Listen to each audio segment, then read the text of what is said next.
কেউ কারো রিজিকে ভাগ বসায় না, কেউ না। আমরা অনেকে মনে করি যে আমি ওকে দিলাম, ওকে খাওয়াইলাম, আমি বোধহয় খাওয়াইলাম। না, সে আপনারটা খায় নাই, সে তার রিজিকই খেয়েছে। আমাদের ঘরে আমাদের বন্ধু বান্ধব আসে অনেক সময়, আমাদের ঘরে অনেক সময় অতিথি আসে, তাদেরকে আমরা আপ্যায়ন করি, তাদেরকে খাওয়াই। আসলে সে আমারটা খায় না, সে কারটা খায়? তার নিজেরটাই খায়। বিষ্ণু ইসলাম এটা খুব সুন্দর করে বলেছেন। ওনার কাজিন চাচাতো ভাই আব্দুল্লাহ ইবনে আব্বাসকে একদিন অনেক নাসিহা করছিলেন। করতে করতে এক পর্যায়ে তিনি বললেন, ওয়ালাম, ইবনে আব্বাসকে বলছেন, ওয়ালাম আন্না মা আসাবাকা লাম ইয়াকুন লিইখতিআক ওয়া মা আখতাআকা লাম ইয়াকুন লিইউসিবাক। আব্দুল্লাহ, জেনে রেখো, যেটা তুমি পাওয়ার এটা তুমি কোনোদিন হারাবা না।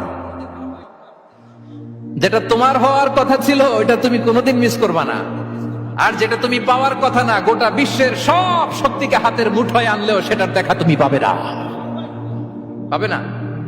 ওয়ালাম আন্নামা আসাবাকা লাম ইয়াকুন লিইখতিআক ওয়া মা আখতাআকা লাম ইয়াকুন লিইউসিবাক রুফিআতিল আকলাম ওয়া জাফফাতিস সুহুফ।